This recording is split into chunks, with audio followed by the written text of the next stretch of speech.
যত উপদেষ্টা আছে, যত আমলা আছে, যত সচিব আছে, সবার বেতন হয় কার টাকায়? আপনার আমার টাকায়। তাহলে যখন আপনার আমার কথায় তাদের চিড়ে না ভেজে, তাহলে তাদেরকে আমাদের কি প্রয়োজন? আমরা যদি শিক্ষা ব্যবস্থা চালাইতে চাই, তাহলে ধরেন ইবতেদায়ী মাদ্রাসার যারা শিক্ষকরা আছেন সম্মানিত, প্রাইমারি স্কুলের যারা শিক্ষকরা আছেন সম্মানিত, সবাই তো বঞ্চিত, হাই স্কুলের শিক্ষকরাও বঞ্চিত। যদি ধরেন ইউনিভার্সিটি শিক্ষকরা যারা পাবলিকে আছেন, তাদেরও বঞ্চনার কথা দু একটা শুনতে পাবেন। প্রিয় দর্শক শ্রোতা, আপনাদেরকে দৈনিক শিক্ষার আলো ইউটিউব চ্যানেল এবং ফেসবুক পেজে স্বাগতম। একই অবস্থায় দেখতে হবে না, দুদিন পরেই হয়তো ব্যাপারটা সলভ হয়ে যাবে।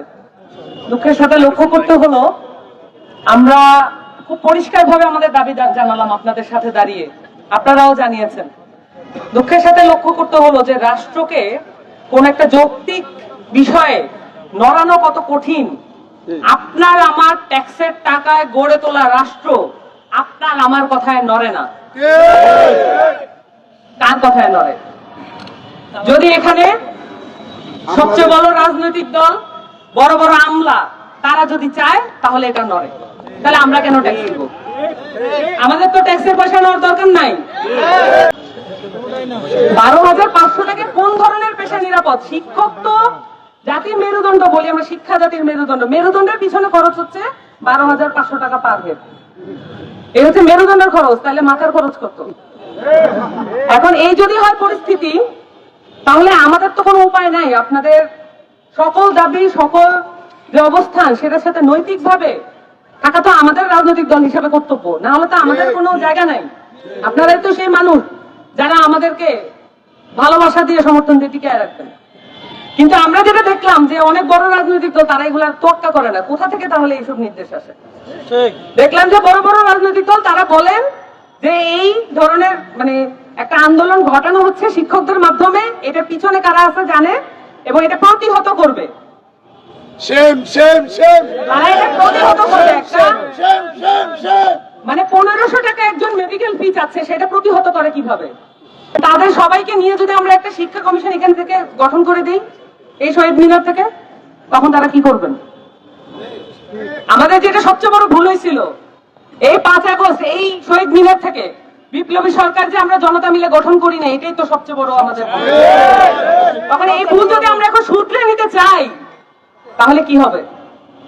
আমরা এখনো রাষ্ট্রের যে কাঠামো, আমাদের সার্বভৌমত্ব, আমাদের যে নিরাপত্তা বাহিনী, নিরাপত্তা বাংলাদেশের, এটাকে গুরুত্বের সাথে বিবেচনা করি।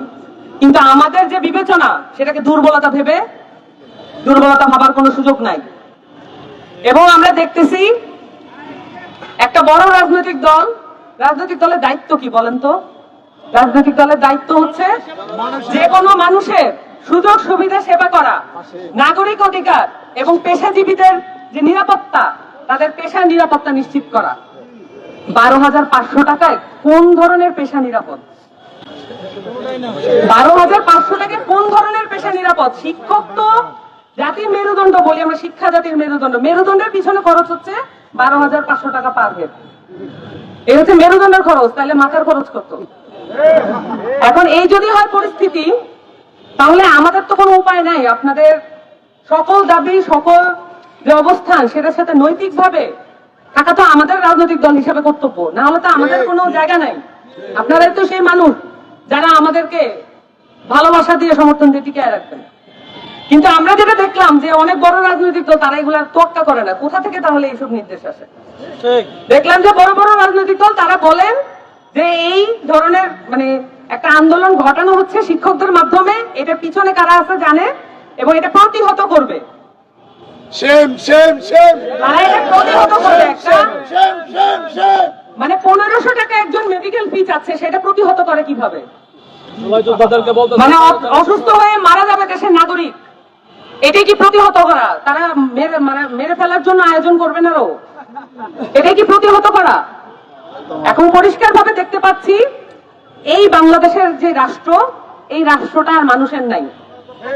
এটা হচ্ছে তাদের যাদের অনেক টাকা আছে, এটা হচ্ছে তাদের যাদের অনেক বিল্ডিং আছে, এটা হচ্ছে তাদের যারা অনেক সম্ভ্রান্ত পরিবারের, এটা হচ্ছে আমাদের মতো ছোট লোকের পরিবারের না। এটা হচ্ছে উচ্চবিত্তদের, এটা মধ্যবিত্তেরও নাই। আমাদের এই যে যারা মধ্যবিত্ত সন্তানেরা আছেন, মধ্যবিত্ত বলে যে ক্লাসটা তৈরি করা হয়েছে, এটা শিক্ষা তো আপনারাই দিচ্ছেন, এটা শিক্ষক তো আপনারা, কিন্তু আপনারা নিজেরা মধ্যবিত্তে উত্তীর্ণ হতে পারবেন কিনা এইটা নিয়ে আপনাদের সারা জীবন কাটা দিতে হবে, সংখ্যা নিয়ে। বক্তব্য বেশি লম্বা করার সুযোগ নাই, সবকিছু চলে আসছে এবং আমাদের সদস্য সচিব আক্তার হোসেন বক্তব্য রাখবেন। প্রশ্ন ফাঁস নিয়ে তার যে কমিটমেন্ট আপনারা কিন্তু দেখছেন, উনি ওনার জীবনের প্রথম রাজনৈতিক লড়াই শুরু করছিলেন রাজু ভাস্কর্যে বসে প্রশ্ন ফাঁসের বিরুদ্ধে একা দাঁড়িয়ে। তো শিক্ষার প্রতি আমাদের যারা যারা আমরা এখন নাগরিক পার্টিতে আছি, আমাদের পূর্ব থেকে আমাদের কমিটমেন্ট অনেক হাই। আমরা জানি যে আমরা এই যে সংবিধান নিয়ে এখন ঐক্যমত্য কমিশন অনেক বোঝাপড়া করতেছে, কিন্তু আমরা কমিশনে বোঝাপড়া করতে চেয়েছিলাম শিক্ষা, স্বাস্থ্য, চিকিৎসা নিয়ে। আমরা এগুলো নিয়ে বোঝাপড়া করতে চাইছিলাম, কিন্তু আমাদেরকে ভাগ বাটোয়ারায় বসায় দেওয়া হয়েছে। এনসিপি তো ভাগ বাটোয়ারায় যায় নাই, ভাগ বাটোয়ারা সই তো কালকে হয়েছে। আমরা বলছি যদি সকল নাগরিকের কাছে উন্মুক্ত করে না হয় যে সামনে তাদের দিনে কি আসতেছে, সেটার মধ্যে এনসিপি সাইন করবে না। এভাবে করে সকল নাগরিকের নাগরিক অধিকার নিশ্চিত করার জন্য আমরা যে কোনো যৌক্তিক দাবির পাশে থাকতে বাধ্য, এটা আমরা রাজনৈতিক দল হিসেবে বোধ করি। কিন্তু বাকি রাজনৈতিক দলের ভিতরে আপনারা এটা নাও দেখতে পারেন, আশাহত হওয়ার কোনো কারণ নেই। কারণ যারা সত্য আর ন্যায়ের পথে থাকবে তারা যে একসময় বিজয়ী হবে, এটা 15 বছরের পরে আমাদের 2000 মানুষ হারায় 50,000 অঙ্গহানি হওয়ার পরে আমরা শিখছি, এটা ভুলে যাওয়া যাবে না। আপনারাও শিখতেছেন, আমরাও শিখতেছি, আমরা একসাথে কিন্তু লড়াইটা চালায় যাচ্ছি। নতুন একটা রাষ্ট্র বিনির্মাণ করতে হবে যেখানে নাগরিক, প্রত্যেক নাগরিকের মর্যাদা কোনোভাবেই ক্ষুণ্ণ হবে না, শিক্ষকদের মর্যাদা কোনোভাবেই ক্ষুণ্ণ হবে না, শিক্ষাকে রাষ্ট্রের মুখোমুখি দাঁড় করানো যাবে না। আপনাদের সকলকে সালাম ও শুভেচ্ছা, এবং আপনাদের রাজনৈতিক লড়াইয়ের প্রতি আমার সালাম থাকলো, সমর্থন থাকলো। আপনারা মাঠ ছাড়বেন না, আমরা আপনাদের সাথে আছি, এনসিপি আপনাদের সাথে আছে ইনশাআল্লাহ। প্রিয় দর্শক শ্রোতা, এই ছিল আমাদের আজকের পরিবেশনা। আমাদের পরিবেশনাটি আপনার ভালো লাগলে লাইক, কমেন্ট, শেয়ার করুন। আজকে এই পর্যন্তই। আল্লাহ হাফেজ, আসসালামু আলাইকুম।